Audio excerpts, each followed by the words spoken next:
All right, welcome back to the Jersey History Series. We are on episode 12 here, and today the team we're covering is the Minnesota Wild. Here is the current look for Minnesota. A very cool logo, probably one of the best in all of sports, in my opinion.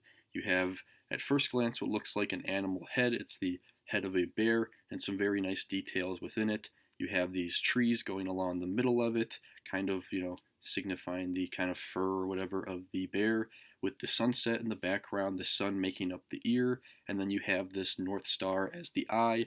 That's a callback to the Minnesota North Stars, which were the former NHL team in the state, and then a river flowing through the bottom, making up the mouth of the logo. Very cleverly designed for a team with the name Wild. It's definitely better than I think most could do with the name given. Also, the color is very nice as well. This forest green, red, yellow, and then this tan outlining the entire logo. Here is the logo debuted for the Wild, and this one just having a Minnesota Wild word mark on top of it. 2001 to 12-13, this logo is used. And here are the jerseys debuted by Minnesota in 2001. This look used till 02-03. White as the color of the home jersey. You have these green, red, and tan stripes coming down the top of the sleeves, as well as on the waist. Red numbers with this cool, kind of spiky looking font. And then the dark jersey being that forest green with the same similar striping, and the numbers on this one being in that tan color. You also get the shoulder patch here of the Wild's wordmark, very cool font used there, enclosed in a circle with Minnesota NHL hockey written around it. And when the Wild first announced their team, this was actually the logo, that shoulder patch that they debuted, and it was not overly exciting looking, but thankfully they ended up going with a different choice. 03-04 to 06-07, the Wild get their first ever alternate jersey, this one having a kind of vintage retro theme to it, red being the main color, with big striping at the top of the sleeves in that forest green, highlighted with that tan off-white color.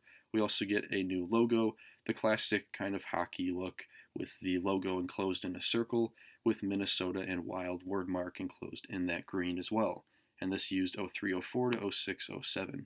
And that red jersey being a very big hit with fans, and that would become the main jersey when the switch over to Reebok happens, although a slight change, the waist striping is removed, as well as a tan outline for the shoulder yoke, and the road jersey stays pretty much the same, the striping on the sleeves and waist becoming a little bit thinner.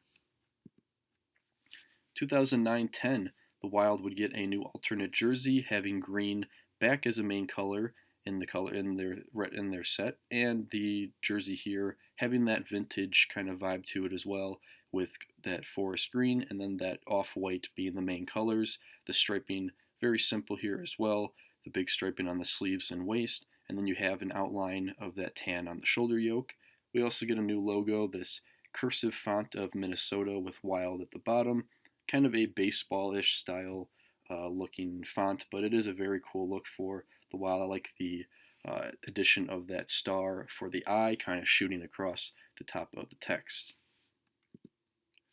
10-11 to 12-13, the pants are retired, so we just have the regular green pants for all the jerseys, and they get a new shoulder patch on the road jersey, this one just having the Minnesota Wild word mark, very cool font once again, similar to the numbers, and that worn on only the road jersey from 10-11 to 12-13. 13-14, they removed that word mark on the top of the logo, and this is what used until present day. 13-14 to 16-17, Minnesota gets a new road jersey, this one to kind of better match with their current set, the striping on it looking very, very similar to that of the green alternate, and you can see very little red to be found on this jersey, only in the numbers and logo, a little bit in the collar. Also, that main logo on the red jersey would be used on the shoulders. Also, in 15-16, the Wild would play in their first outdoor game, a Stadium Series game against the Chicago Blackhawks, and they would have a green-based jersey with their main logo on the front.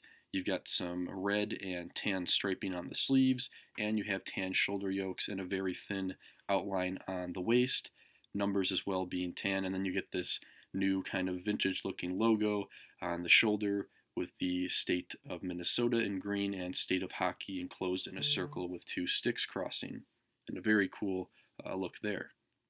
1718, Adidas takes over the designs for the NHL, and the Wild will keep their road jersey the same, but updating the home jersey. So the red look is retired, and this jersey here having similar striping on the sleeves to the road one, using that tan coloring accented with the red, and then a tan stripe going through the midsection and behind the logo of the jersey, as well as the tan and red outline on the numbers.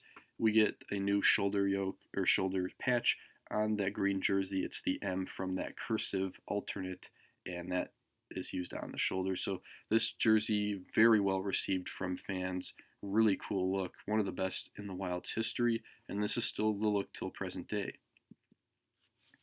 2021, the Reverse Retro Series for Adidas is rolled out, and the Wild throwback to the Minnesota North Stars using some striping from their early years, as well as updating their logo with the North Stars green and yellow colors, and the pants there also having the stars along the bottom.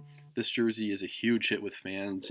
This one sold out pretty quickly and is very difficult to find on the aftermarket. This one going for north of like 400 USD.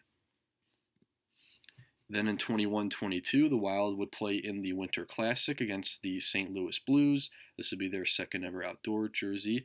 And yeah, this look here having a very retro vibe to it, inspired by the 1930s St. Paul Saints, which was a minor league team at the time.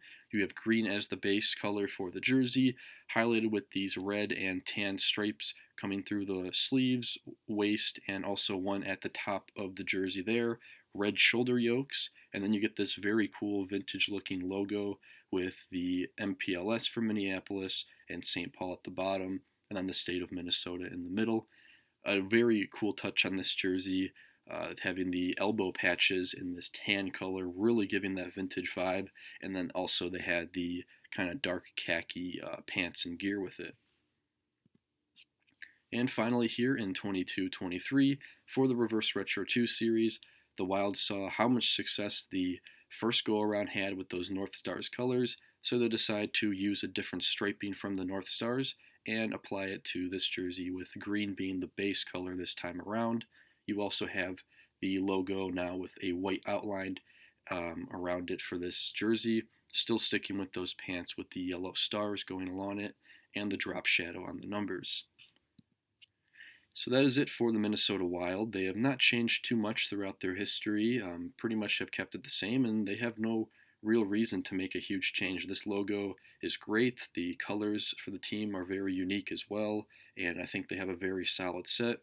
For the future of Minnesota, not really sure. I could see them maybe changing the jerseys up a bit when the new company takes over. Would definitely like to see them add red back as an alternate full time. There's been rumors of that coming, but they just have not been able to finalize that red jersey yet. So maybe we'll see that next season, or maybe they hold off until the 24-25 season. But that is it for Minnesota.